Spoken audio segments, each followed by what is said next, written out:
Bağırsak ертегісі.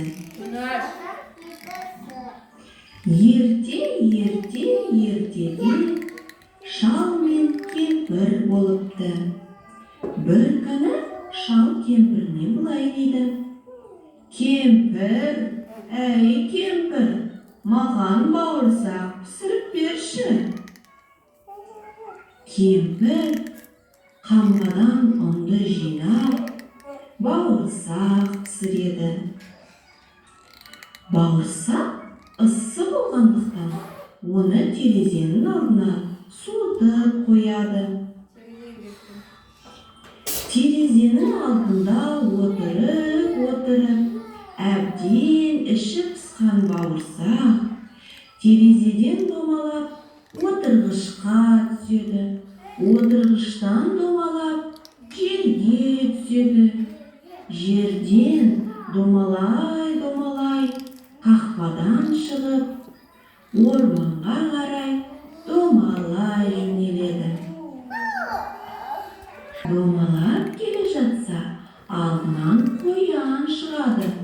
Қоян оған: бауырсақ, мен сені жеймін. Қоянның ағаты.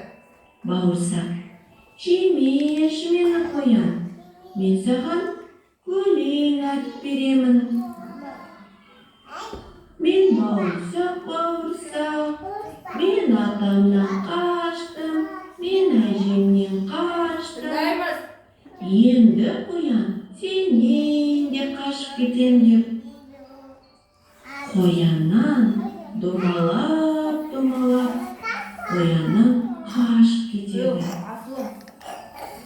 Домалап келе жатса, алдына қасқыр тізіледі. Қасқыр оған: бауырсақ, мен сені жеймін дейді. Бауырсақ: жемеші мені қасқыр, мен саған өлең айтып беремін.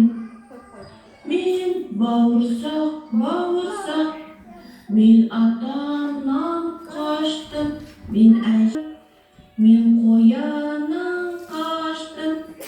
Енді қасқыр сенен де қашып кетем дейді де бауырсақ домалап қасқырдан қашып кетеді.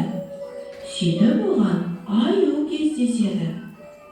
Аю: бауырсақ, мен сені жеймін дейді. Бауырсақ: жемеші мені аю, мен саған өлең айтып беремін. Мен бауырсақ, мен атамнан қаштым, мен әжемнен қаштым, мен қояннан қаштым, мен қасқырдан қаштым. Енді аю сенен де қашып кетемін дейді де бауырсақ қашып кетеді. Домалап келе жатса, алдынан қу түлкі шығады. Түлкі оған: бауырсақ, мен сені жеймін дейді. Бауырсақ: жемеші мені түлкі, мен саған өлең айтып беремін. Мен бауырсақ, мен атамнан қаштым, мен әжемнен қаштым, мен қояннан қаштым деп өлең айтып жатқанда, түлкі оған: бауырсақ, мен қартайдым, құлағым нашар естиді, сен менің мұрныма отырып айтшы. Бауырсақ мұрнына отырып: мен атамнан қаштым, мен әжемнен қаштым, мен қояннан қаштым, мен қасқырдан қаштым, мен аюдан қаштым. Енді түлкі сенен де қашып кетем деп жатқанда, түлкі оны ат деп жеп қояды.